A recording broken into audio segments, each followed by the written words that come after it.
give us the countdown. All right, we're here. Something's happening. I'm Tyler. Welcome to Youth Talks. Hey, Me.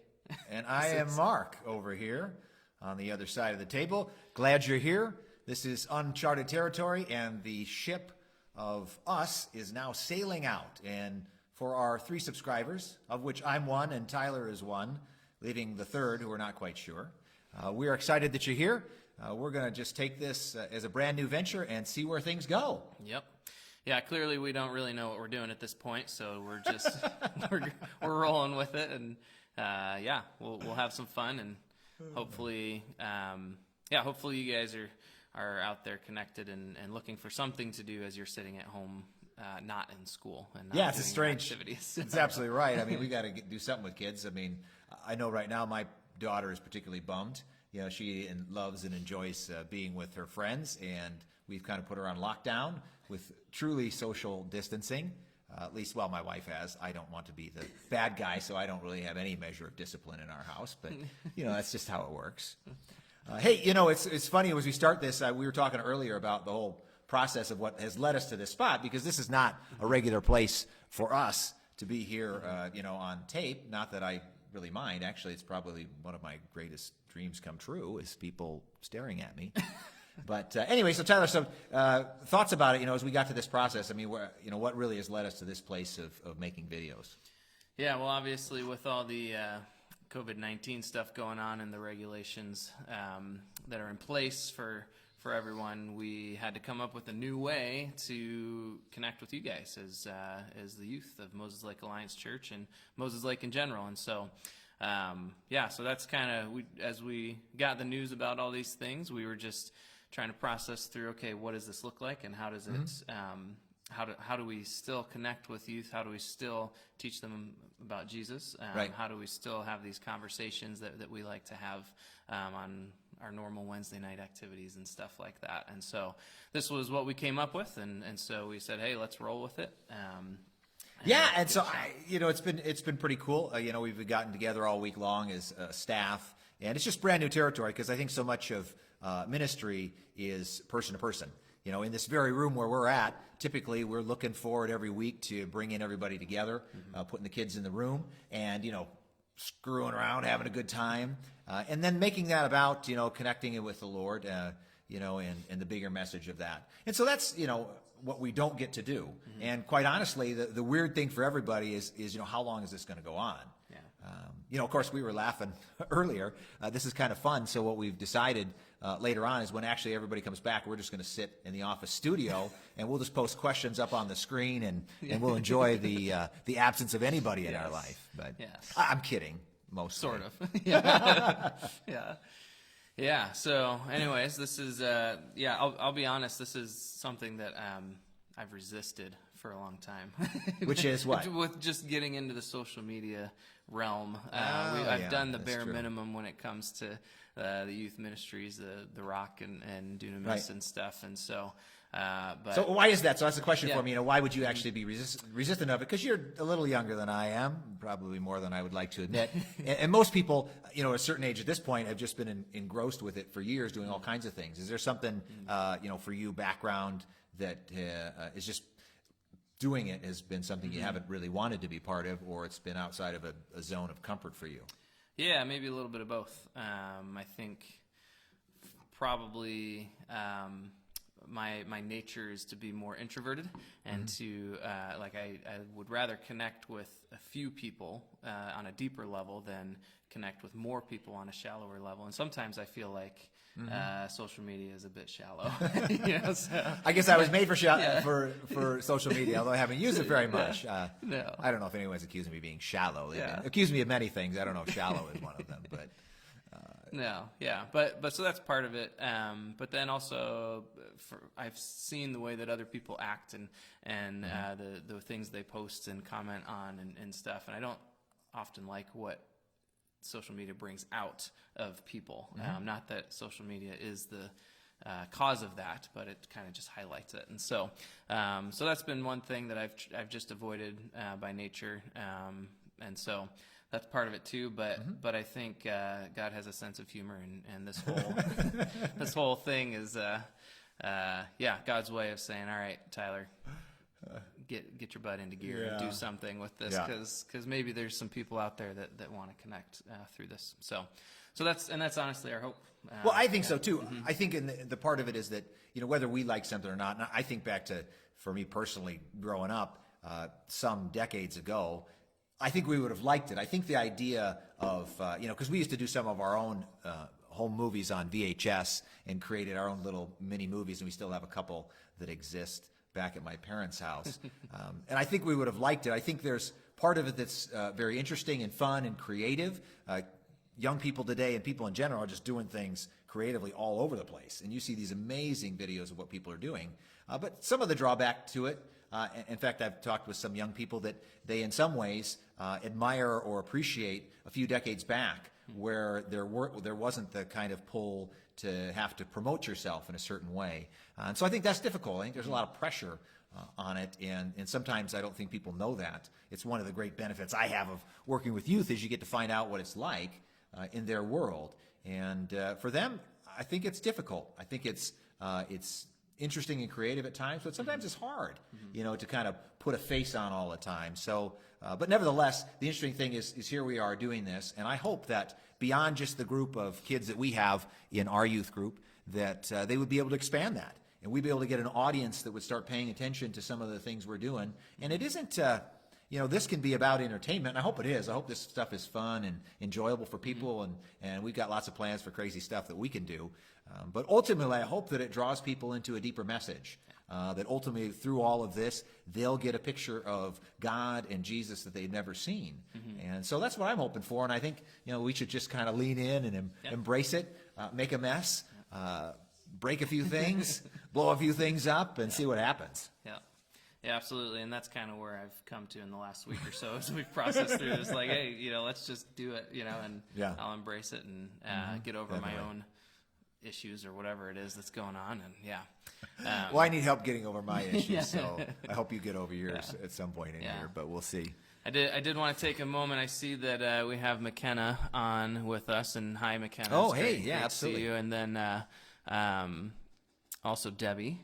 Your Debbie. Oh, really? Maybe Esther. I don't know. It's probably Esther. Esther using Debbie's I think Facebook Debbie's account? still, Okay. Because I don't know any young. Is there a young person that's using Facebook presently? I think. Define young. Yes, define young. Anybody under 20. Yes. I think then also a Whitaker or two, maybe two, Jenna and Alyssa. Hey. Yeah. Good to see you guys. Yeah, absolutely. Thanks for joining. Glad you're with us. Yep. That's awesome. Yeah. So, what I'd like to do, just for those of you that are live, if you guys have questions that either relate to Mark's message that we posted on our YouTube channel last night, you can put those in the comments, and if you have questions, we'll go ahead and answer those in a few minutes. And we do have some that some of the students did video of and sent us video, so we'll show those as well. But go ahead and start whatever questions you have, whether they're related to Mark's message from yesterday or just whatever whatever questions you may have about life in general, about COVID-19 or whatever. We will do our best to provide some sort of answer. Maybe not a good one. Yeah, but you can send in anything you want, but there's no guarantee that Right. we will answer any of those things. It was kind of neat. Yesterday we had a neat opportunity for me personally to give a message. Now, what I did yesterday was something like I would have done on a regular Sunday with the youth group. And so that was interesting for me to kind of, put it on YouTube and put it up for a different way of looking at it.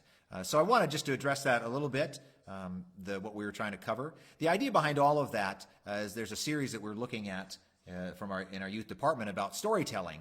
And the reason for that is that stories just in general, if you've ever paid any attention to being part of a sermon or a talk or a lecture or anything like that, there's a certain amount of information that somebody's passing along. But at some point when somebody says, hey, I got to tell you this story, everybody kind of just leans in, figuratively to that. They tend to pay attention when somebody tells a story. Now, at the end of the story, it might be, it might not be any good, or whatever. But at least initially, we start to pay attention in that. And so what we're doing with this particular story is talking about the stories that Jesus told. Now, in the Bible, they're known as parables. And really, it isn't just about entertainment, because Jesus wasn't telling things just to be an entertaining person to everyone. He didn't just tell jokes and funny stories, because I imagine he would have been awfully funny. He was God and everything, so I think he could have been funny. He invented humor. He invented humor, absolutely. But in this particular case, we were looking at some of those parables and stories from Luke 15. And they're kind of all throughout. I mean, Jesus has them in all the Gospels, and he has them in different places. Luke 15 was just the one we landed on, where there were three parables put together, 3 stories. And then the final of the third stories is one that even in a secular sense, even in a world sense, most people have heard something about the prodigal son. They've made movies that have something to do with it. So maybe even today we can do a little bit to kind of go back over and talk about some of those messages, maybe parables in general, that have been important to us, maybe things that truths that we might have learned through those. Is there anything in that, in going back over those again, was there anything for you in those particular stories that stood out to you, or maybe it resonates with something you've thought of before?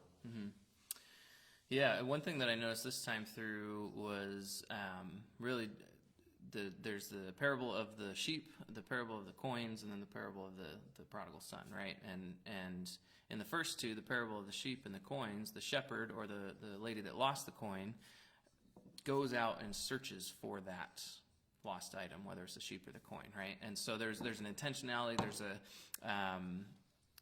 not a franticness, but there's kind of that urgency to say, okay, I lost this and I need to go find it right now.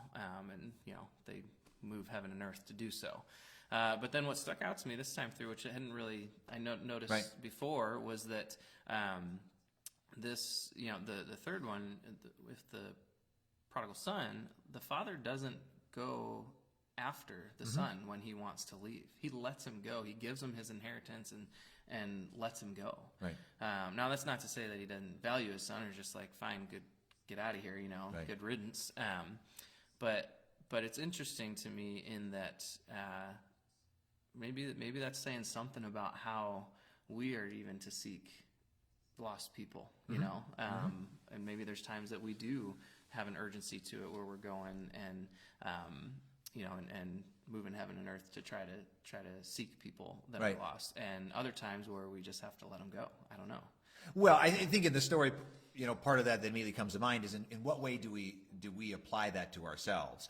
Because I think you're looking at those particular parables, and it's like, okay, this is what heaven is like. Jesus says right after those first two, he says, exactly, this is what heaven does in response to lost people, and he's saying something about it. I always have it's an interesting point for me, when do you take that and apply that to yourself? I think there's a difficult nature of saying, okay, this is clearly God is saying, I care about lost people. Now, what I was thinking about in those stories is, as he first tells them, it's not like if we're thinking about God being the object or or it's the subject, the main character in this story, it's not like he doesn't know where sheep are and coins are. So it's an interesting way of describing it, saying, if you had a lost sheep, and one of the things I mentioned and kind of stuck out for me is, if there were like 100 sheep and there was one shepherd and he lost one, would he really go and search that and leave all the rest of them to search for one? Realistically speaking, he probably wouldn't. Because you wouldn't want to endanger the multitude of what you have. It's kind of like the old Star Trek, that's with Spock and Kirk, and Spock says to Kirk when he's dying in part 2, when he saved everybody, not that anybody knows this reference, unless you're as old as I am, but he says the needs of the many outweigh the needs of the few or the one. And yet that's like, the Lord is like turning that on its head. He's saying the exact opposite of it. The needs to go after one lost one is so important. And I think what it ends up saying is something much more about God. Yeah. Because God knows where everybody is at. But he's saying, I'm just telling you, this is really, really a big deal. This is really my heart towards people. And I think that's pretty cool. And then you get to by the third one, you get this father who is waiting for the return. He's looking, but he's not going after and chasing that son.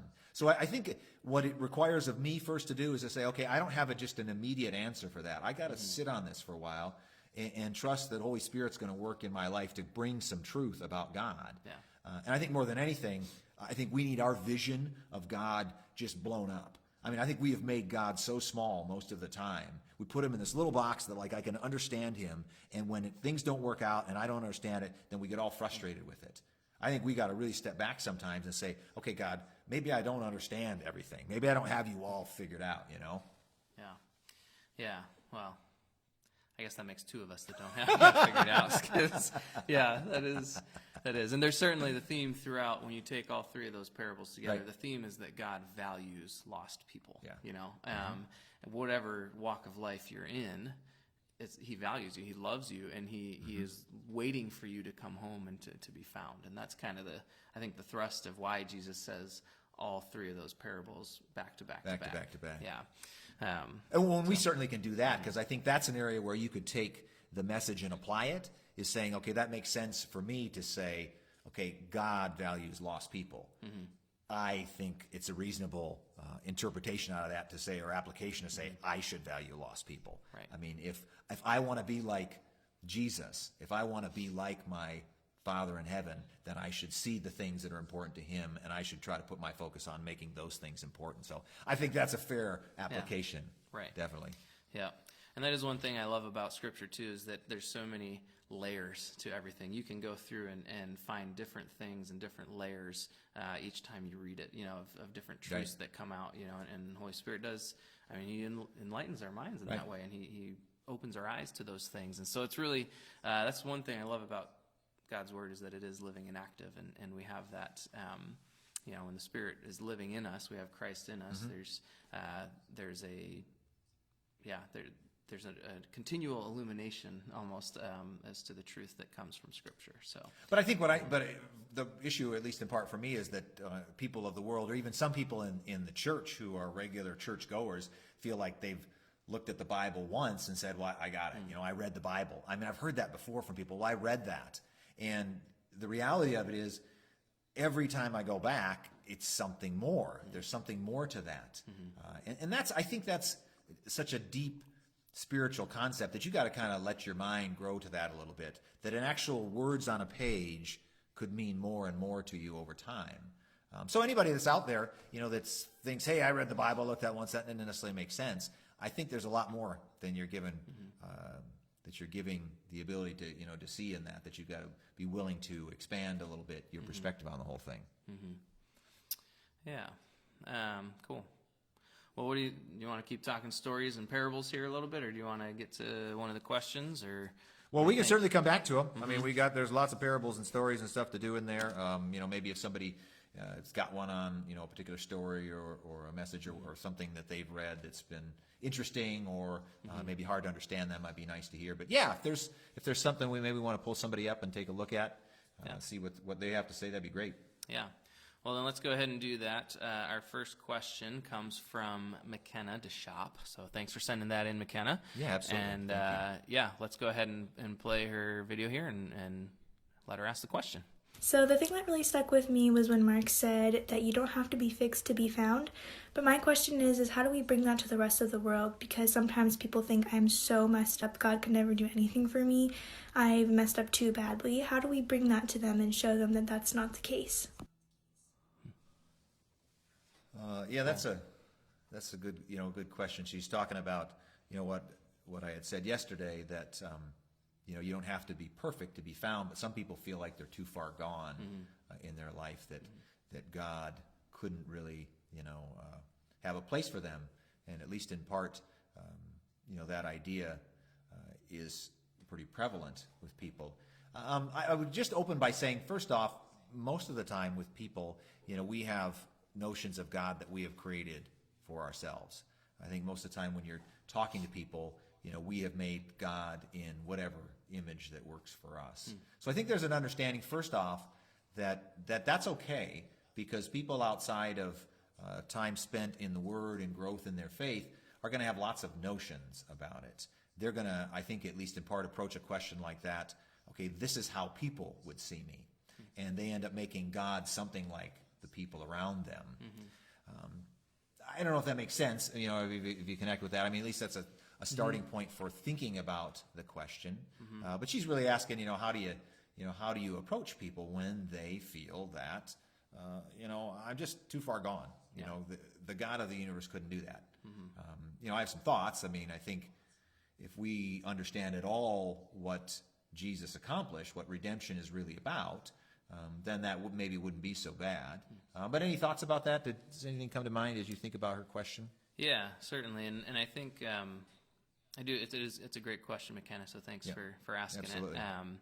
And I think most of all, I appreciate your heart to reach out to others in that question. That's kind of what's behind it. Like Mark was saying, that's what's behind your question. Is maybe you know someone that is struggling with that or whatever. And so I really think first and foremost, it comes down to, or we have to start with how do I want to say this? How we think of God and how we relate to God in this way. And I'm all of a sudden drawing a blank, so I apologize. But I had thoughts on this. Yeah, we'll edit that out later, so yeah, it's okay. That's right, yeah. It's not a problem. Wait, this is live, isn't it? I don't know. It's live. We'll see. So, It's only live if somebody's actually watching. That's true. Yeah. Otherwise, we're just having a conversation between the two of us. So no need to worry about that. Yeah.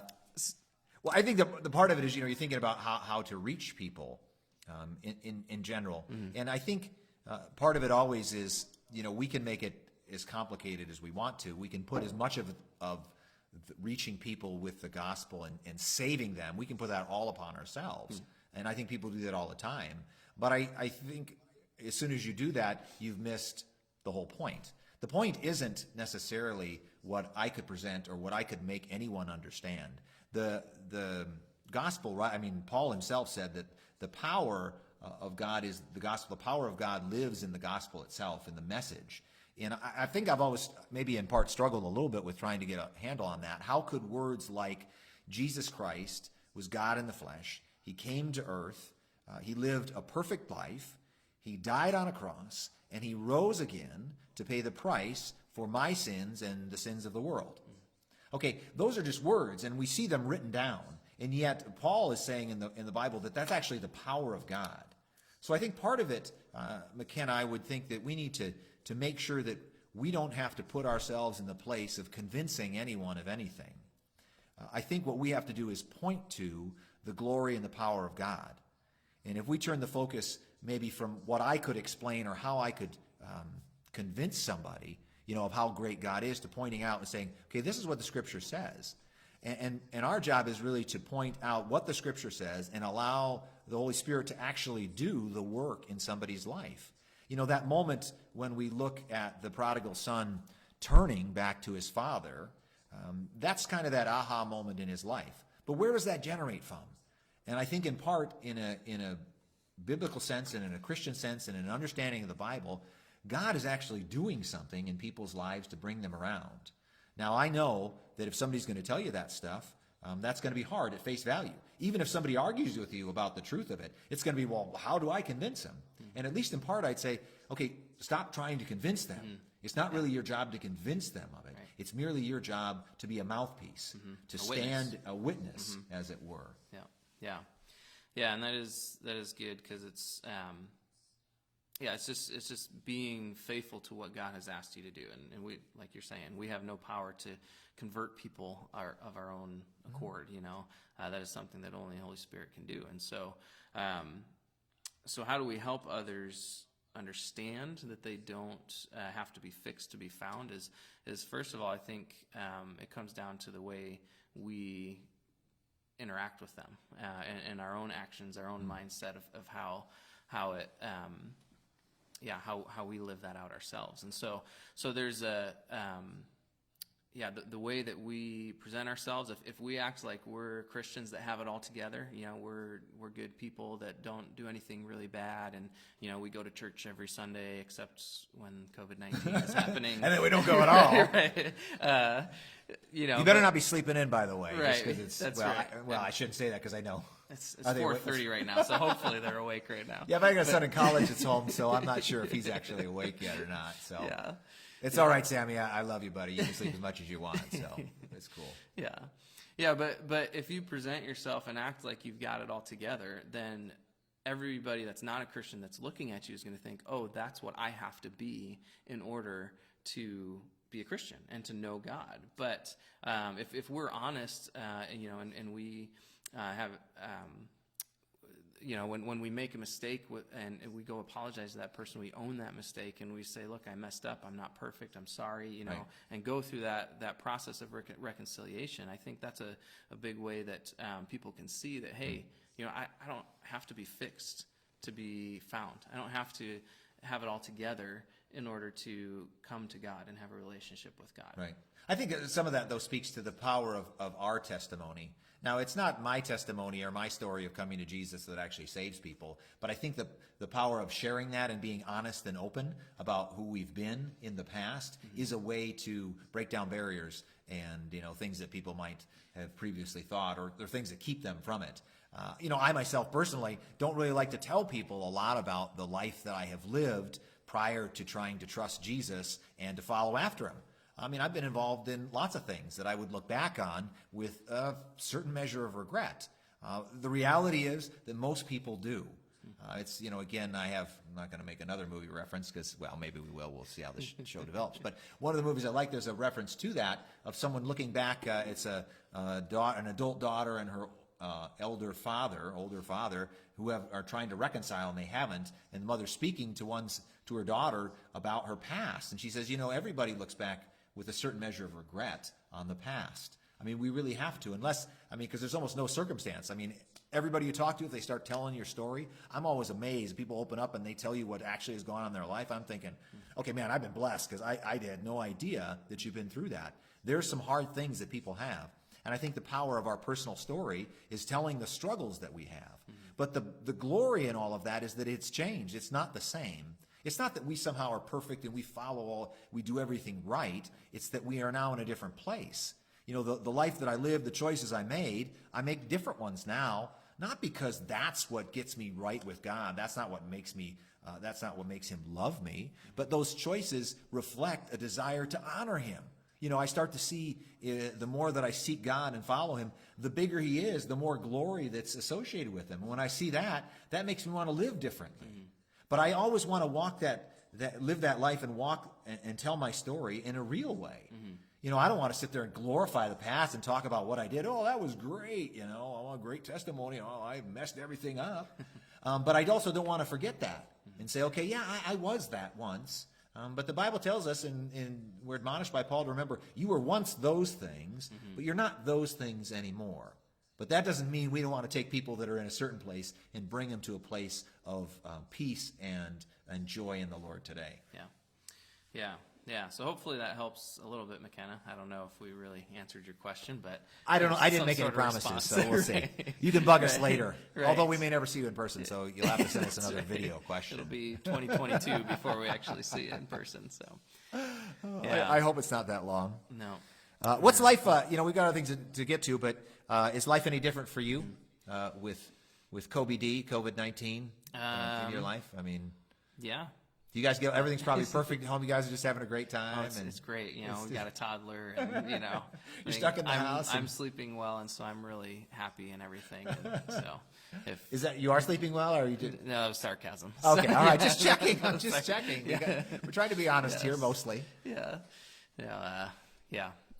So I think, especially initially here, this first week, things have been kind of stressful and just trying to figure out what are we doing, how's the church going to go about still being the church, and what are we doing to meet with youth, and obviously this is one of those things, and so just the getting and other people. It doesn't necessarily have to be youth. Right, I mean, yeah. When does youth end? It's kind of a state of mind, I think. It keeps growing if you look at the stage of adolescence and what the experts are saying for that. So, well, I think it's people still like, I'm still young, but I can't stand you, young person, or whatever. I think there's a bit of a double standard. Right. Youth goes to 50, but I don't have anything to do with anybody under 40. So there you go. I don't know. Does that? Are you still youthful? I don't know. Do you have one question from David Allen Bishop? Yeah. Do you identify with the older son or the younger son? Ooh, for the back to the prodigal son, and really you could say the prodigal sons plural. Right, in some ways, yes. Yeah, because there is two sons in that story, and that's the one. Yeah, the one obviously takes his inheritance and runs and goes and Yeah, the lives younger wildly. brother. Their younger brother. But then there's the other older brother that stays home and does what he's supposed to do. Right. He's He the works responsible hard. one. He's the responsible one. He's the older one. He's got to fitting look out types. for it. Right. And and then when his brother returns, he's all ticked about it, and he doesn't want to celebrate with his father and with his brother, and so he's left hanging out outside of the party. And so, Well, that's kind of that attitude, that he's done things right, and now the one that's messing everything up, we're glad that he's back. I mean, you're like, that guy's, the older brother's looking at, my brother's been a bum all my life, all his life. He's never done anything. He does all this, and you're going to celebrate that. I think it really turns, if in a real way, if that's the story that was presented in human to human, I think that we identify in that sense with the older brother a lot, just for his indignation about the whole thing. That how could you take this guy back so easily? But questions more is about, as a person or whatever, which one do we more identify with? Yeah, and for me personally, I know I identify with the older brother because of some of what you're saying here, Mark. Is that obviously I've had issues. I have sin in my life, and Are you serious? Really? So, yeah, I know. didn't Believe know it or that. not, even I did pastors. not know that. So, Unbelievable. yeah, and so, but I feel like I look back on my life and I think, well, okay, I never really got into drugs or, sleeping around or any of the really bad stuff, as Christians like to say. But, and so. Well, it's kind of bad stuff. It is, right, it is bad stuff, but there's Do we have to other put bad it? stuff, It's too. like it's bad stuff. The really bad stuff. The is really what bad stuff. the What's the bad yeah, stuff? It's all relative. So, Okay. Is my- like gossip bad stuff? Depends on, if I'm gossiping, then probably not. If someone else is gossiping, then yes. Okay, that's bad stuff. Yeah. Okay. No, and honestly, that's probably often how we make the distinction. Is Right. like, if I'm doing it, well, it's not that bad because we justify it ourselves, right? But if someone else is doing it, we see them, then we become self-righteous, like the older brother, like myself often, Right. and we get judgy and look down on the younger brother types. And so I've certainly experienced some of that in my life, and I identify. Did that with just happen? so. Was there anything was it always just kind of that way? Was that like there was never really a state that it wasn't that? That was just evolved into that, and it wasn't like you look back and say there was a spot where that just started to happen. That's kind of just your way of looking at your life and circumstances. It's a good question. I think. Oh, thank you. Yeah. I think, there wasn't like a particular moment, Okay. but it was more of just a gradual kind of thing. And, I grew up going to church, doing youth group stuff, going on mission trips and summer camps. And so I probably just over time, I felt like, I'm around good people, I'm doing good things. And so Is there's that a lesson self-righteousness that, Sorry, I didn't mean to interrupt no, you. it's okay. Yeah. I just interrupted you, but I was just, was that anything that was reinforced, that attitude of superiority in some way? Is that anything that was part of the youth group thing, or the Christian experience you had? Or is it just, do you think you're, with the mind that you had in that place, that's how you interpreted life? That's what you're like, this is what it's supposed to be.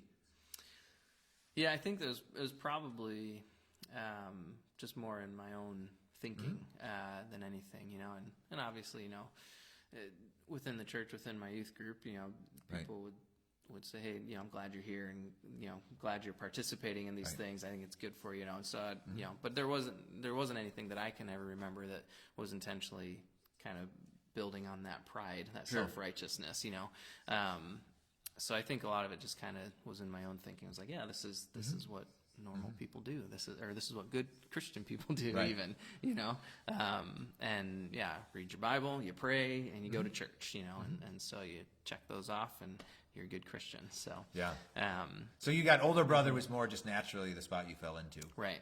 I think about that for myself, and I did not. We went to church, and we were. I would, my parents were Christian people. I don't know that I would have understood the gospel message and believed in Jesus in some sense of that.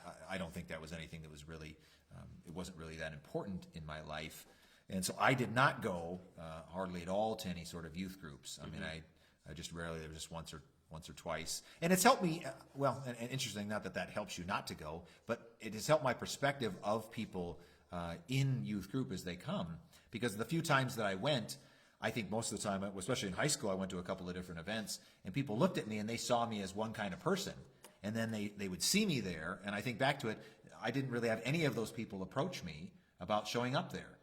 And again, they probably didn't know what to say to me at that time, or or how to approach me. But I do recall that. I remember it specifically that they didn't. And I don't put the blame on them. It's hard to be somebody in that position. But I would certainly encourage our youth group people to whatever, if any person, any of their friends or contemporaries, and even as an adult, if somebody in your life makes any kind of movement towards the Lord in any way that you can see, any sort of interest, I don't care what it is, we have got to get after that. We got to be like the Father, looking, going, hey, wait a minute, I see them they're walking over here. They're standing in the same place. They're walking in the doors. I mean, it's not like you want to tackle them, when they come in, but spiritually, I think we really have to do that, because I don't know how hard it is. In some sense, looking back, even then, I didn't think about it, but of the difficulty of actually moving to that place, of showing up somewhere. So for me, personally, growing up, I was pretty cool with however anybody lived. I mean, I wasn't a fan of anybody like physically hurting people, right. And being, whatever, beating people up. That wasn't cool. But the idea of living sort of the riotous lifestyle, I kind of aspired to that a little bit, for a number of years in life. That was really true for me. So I would have much more been in that place of just being cool with however anybody lived. And quite honestly, even as I look at my own, the things that I hold dear in my life to be, quite revealing, well, we'll say this. I mean, abortion is a difficult thing, and it is a very hurtful thing in life. And the reason that I bring it up is there was a time in my life when I would have been more callous to it. I would have said, hey, it's wrong, but as long as you understand that you're killing a baby, what do I care? That's kind of your choice. And so I really didn't have much of a heart towards it. I had a moral perspective, like I think it's bad and wrong, but you can do what you want. So it's very much this, just live out, any way you want to. It's up to you. And so I've had to see the Lord work in my life to really care what people are doing to mess up their life, and do it more in a perspective of not, hey, I want to wag my finger at you, but really, hey, that's no way to live. There's a much better way to live. Yeah. So I just attribute that to the Lord's work over time in my life to actually have a whole new perspective. And quite honestly, as you look at your own Christian life, I think it's super relevant to look at the places you've come, because there's times when you really doubt that anything's gone on in your life at all, that you've actually moved towards the Lord, that you've grown in your faith. But if you have planted flags along the way, figuratively speaking, and you look back at what you once were, and you start looking back and you think about how you thought about life, you go, hey, that stuff's changed. Because sometimes we get frustrated with ourselves. We think, I'm not at all different. I'm still the same bum I ever was. But in all honesty, we have probably grown a lot as we look back in life. It's like the kid that shows up at grandma's house every 6 months or so as he's growing up, and he doesn't think anything's changed, but every time grandma sees him, she goes, oh, Jimmy, you're so tall. You keep growing. I think we just miss it. We don't always see, those growth points. Yeah, that was a good grandma voice, by the way. Yeah. Oh, yeah, absolutely. Yeah. So, well, we do have another question from let's get to Melissa. it. So why don't we go ahead and roll that one? Hey guys, my question is, when is a time you've struggled to see God's bigger plan, and how did that play out in your life? I know that's something I'm really struggling with right now and would love some encouragement and advice on how to deal with that. Okay, cool. God's bigger plan, struggling with that, Yes. seeing that, and how to move forward in light of God's bigger plan for our life. Yeah, great question. Thank you, Alyssa. Yes, thank you. Absolutely. And it is certainly something that I think all of us at some point, are asking, and if not at every point in our lives, right? So, is there a bigger plan, a bigger purpose there, to all of it? Yeah. Does Yeah. God have something in store for us? The God who created everything, does he really have his finger over my, his eye on my life and paying attention to it? The bigger plan. I think even that, is sort of a measure of faith to believe that, and some do. I mean, I think it's an idea of being, if you're sort of a deist, you think, well, maybe God made it, but he doesn't have anything to do with my life. I think the message of the Bible and the story of Jesus is that God has a lot of concern about our life, in particular. And I think a helpful place to start with is the belief that God actually cares about what's going on in your life. Yeah. I think no matter what the circumstances are in your particular struggles, I think if you come to a place where you say, okay, I believe that God actually cares about human beings, and since I'm a human being, I believe that God cares about my life. I think that's a nice place to just even start thinking about it. Right, yeah. Yeah, and it is, I mean, it comes back to the character of God and his omniscience, his all-knowing ability, right? He does see our own struggles, our own issues, and he is capable of understanding what each one of us, all 7 billion of us on this earth, are going through in our lives, and what happens within them, from the big things to the small things. And so I do think that's something that we start there with, who is God, and does he care? And yes, he does. And then we also, but at the same time, we also have to kind of look bigger picture to say, okay, God is doing something on a much grander scale than we could even fathom, and from the beginning of time, from creation, Genesis 1 and 2, and then the fall when Adam and Eve ate the fruit, they disobeyed, they chose to eat the fruit that God told them not to, and choose that tree, right? And that's something that I think it's from that time, God has been working. He has this overarching story that he is redeeming all of humanity, everybody that's ever lived, and everybody that will live, and all of creation, this world, this universe, the plants, the trees, the rocks. It's a big plan. The water, right. So there's, and this just is a testament to how big God is, right? That he wants to redeem all of this, and at the end, there's going to be a reunion, a redemption of all humanity and all creation back to God the way that he originally wanted it to be when he created us. And so there's kind of two things going on there where, yes, we do have our individual lives and stories that God is working and telling, but then there's also this bigger meta story that he's working out that we That's are a good kind word, of caught meta up story. in. I like that. Yeah, it makes me sound smart, doesn't it? I like that. I don't know where it came from. It just, yeah. But, yeah, and so I guess, Alyssa, to answer your question, there's things that have happened in my life that I've sat there and wondered, okay, what is going on here, God?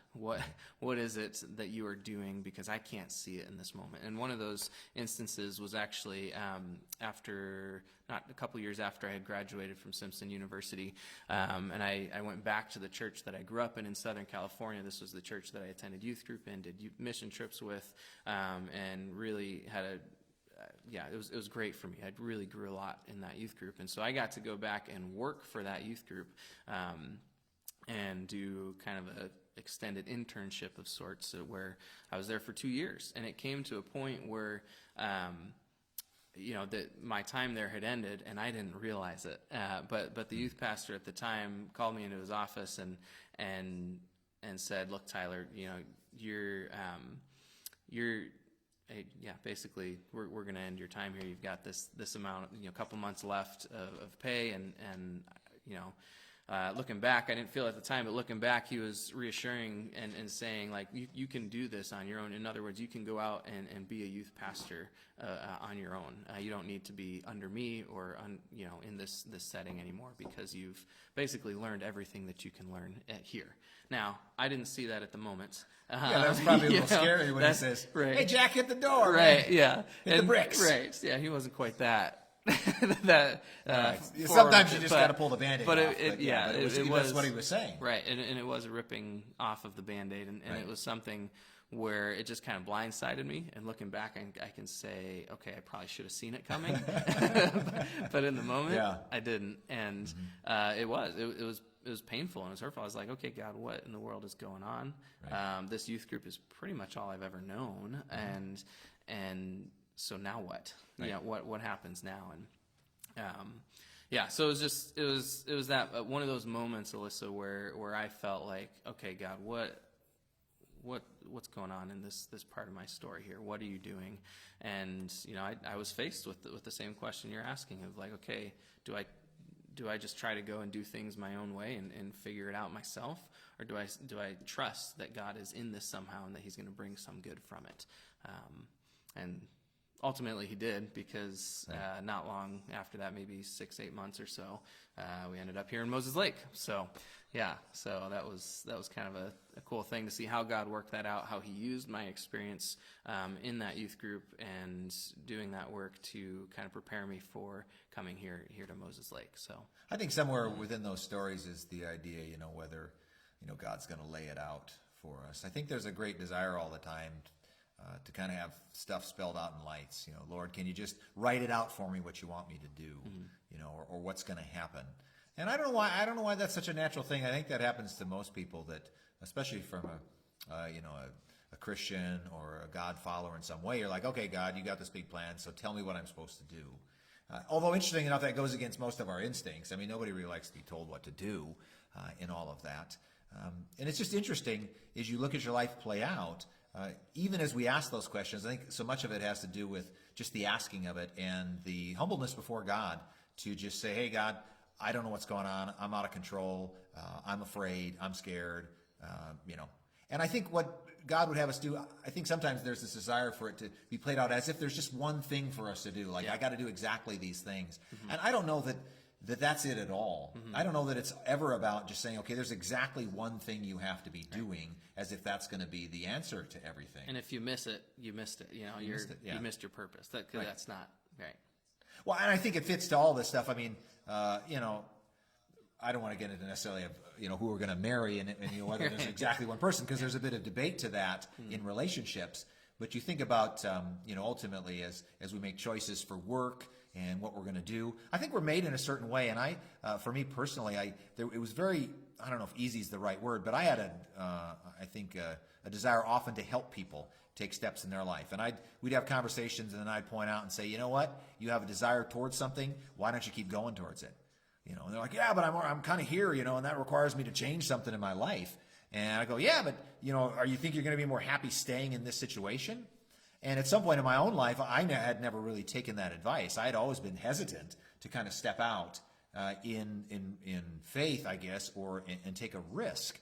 And I think so much of what I'd encourage people to do is to take good risks. Again, I'm not just talking about jumping off of high spaces, unless you're like Pastor Dave. I think that's just natural. You just jump off of high things because they're there.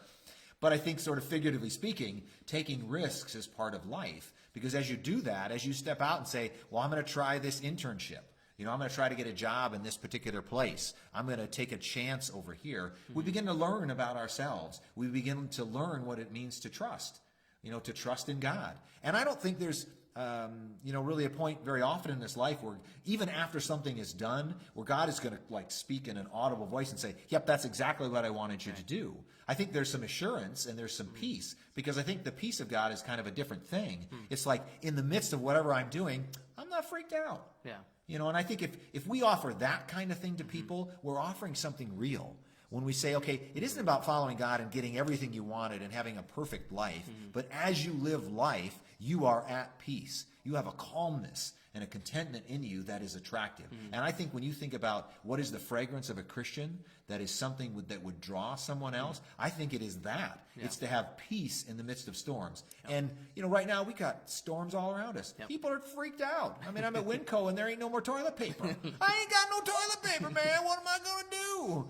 Anyway, go use a leaf. Use a leaf. Well, or else go to the neighbor's house because he's got like 29,000 rolls of toilet paper. He's got, and of course, probably the problem is he's bought all the beans that were there too, and so he really needed all of that toilet paper. So I don't know if those two go together at all. But yes, they certainly do. Yeah. So definitely, I love it, Alyssa. Thank you for that question. I don't think it's. I think quite honestly, as you go forward in your life, I'm just going to tell you, pray and seek God, and then jump and go after it. You kind of begin to know. What I tell people is to look at, well, who are you really? What kind of person are you really? Where are you at? I'm talking with my kids about that, my son about that. Who are you really? Okay, this life goes forward. It doesn't go backwards. No matter what I do, I can't go back. I have to continue to move forward. And when you do that, just go forward making good decisions, the kinds that honor people, that lift people up, that use who you are and who you're gifted to be. Be that person every day. Yep. And if you know something about Jesus, then your number one response every morning is, all right, God, I want to do what you want today. I want to seek you in some kind of way. And I think as you do that and you find some comfort in your life of just saying, God, do what you want to do today. I want to do that and mean it. Man, I think some doors will open up in lives. Absolutely. Yeah. Yeah, and that is the thing, like, God doesn't operate on our time.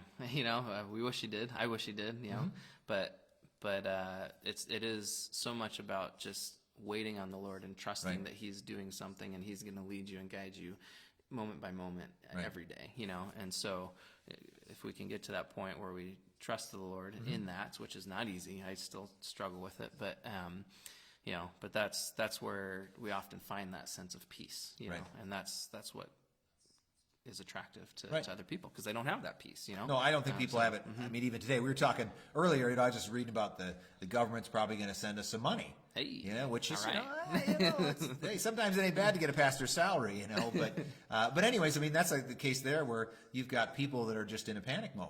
Yeah. What's going to happen? What am I going to do? And again, those are legitimate. I'm not making light of anybody's financial struggles, because right now it's a tough deal. When you stop, restaurants are closing, they're closing their doors. I mean, you got workers and people that don't have jobs, and that stuff is real. And quite honestly, as a community, especially as believers, we got to be leading the way in trying to meet the needs of our people, of reaching out, finding what people need, making sure that we band together. I think that's super important and relevant. But at the same time, you got people that are crying out, looking for somebody to take care of their situation. Well, the somebody we got to look towards is to God. And we of all people, as believers, have to be pointing to God. I think this is as good a time as any to say, hey, look, I've got peace. Now, the reality is, if you don't really have that, if you're not really a practitioner of the faith, if you're merely, as I listened to Monty Wright from the Northwest District say, we need to be practicers, people who actually embody the faith. We don't need to be, as he said, travel agents who are merely pointing to a destination that we've never been to. I think those are wise words. And I'm kind of wrestling with that. Going, have I too often just pointed people to something that I'm not resting in? And so I've got to, in a real way, again, reevaluate my faith before the Lord and say, I need to trust you. Yeah. That's good. I think it's a good word to end on. Okay. So, we'll save Tom Brady and his Tampa Bay contract for next time. I actually have one question. Oh, do we? We missed a question, huh? How do you think God is working through COVID-19? Ooh, good question. That's Kaylin. Hey, thanks, Kaylin. Appreciate you asking that and joining in. How do you think bring God it? is working through? Did the Lord bring COVID-19? Maybe he just. Well, it depends. I would part of it. I think first off, I would just say there's an allowance. God is allowing things to happen, because the Bible says he doesn't do anything bad. Right. He's not bringing any temptation to anybody in those circumstances. But he is allowing things. He has allowed judgment to work through a people group at various times. Now, I use the word judgment. Is COVID-19 some sort of judgment? That part's of, I don't know if I want to get on and put that on permanent record, but I think it's God's judgment on the world in some way. So you do think that? You can't pin me down quite yet. You got to save that for the next hour again. Right, That's a teaser. Yeah. Does Mark think COVID-19 is God's judgment on the world? That's our clickbait. So. Check out the link below. Yeah. Okay. Hey, we could actually put a survey up. Okay. Hey, all right, Mario, we need a survey on that. Is COVID-19 God's judgment on the world? There you go. Yes. All right. Thank you, Dan Levitard. Yeah. So there you go. Yeah. But I guess, Kaylin, maybe to answer your question to some degree, is that there's not that Mark didn't answer it. Sorry, that sounded bad. But, I don't know that I answered the question. But yeah, there's God certainly brings good from bad.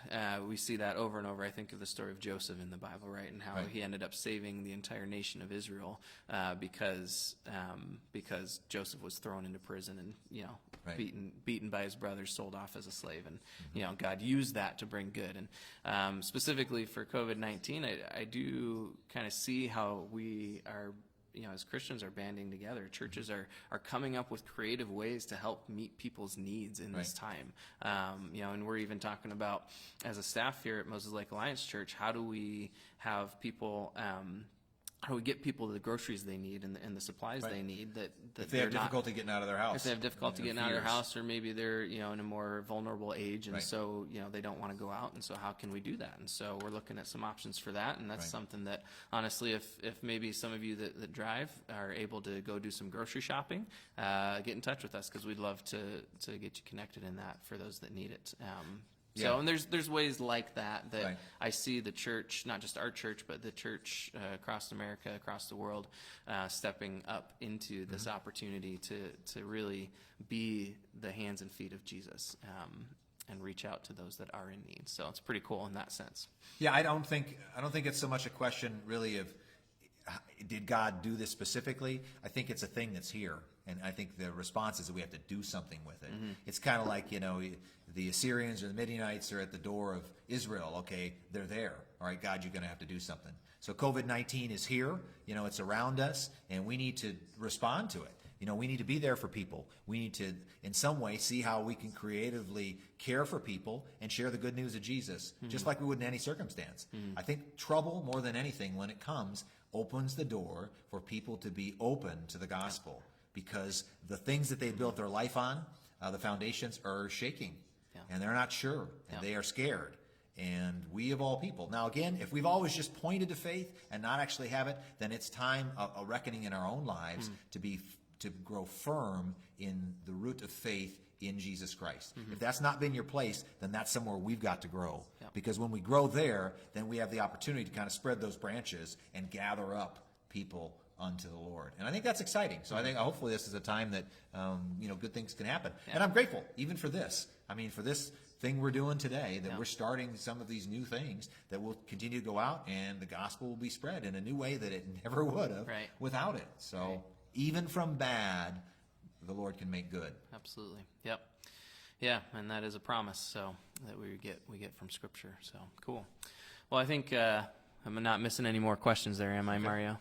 I think we're good to go. Okay. Well, thank you guys for engaging and asking these questions, and we'll do this again next week. So stay tuned for those updates, and we'll get the information out through just through our different modes of communication. We have the Remind app that we send texts out, and if you go to our Facebook pages, you can go there and find that information. For the high school group, it's Dunamis. You just go to Facebook, and it's at Dunamis ML. For middle school, it's at The Rock MLAC. And then our YouTube channel is MLAC Youth. You can just search for that on YouTube, and it'll pop up. And subscribe and follow and do all that. And we'll post this one. This will be posted on our YouTube page later on. Yeah, we'll end up putting this on YouTube, and we're hoping that future live streams and stuff we do will be through YouTube as well. So, yeah. So, stay in touch. Be checking the church website, livethecall.org, for updates and stuff there. And, thanks for joining in. We'll see you guys next time. Thanks for joining in. We're glad that you were here, and we'll see you next time.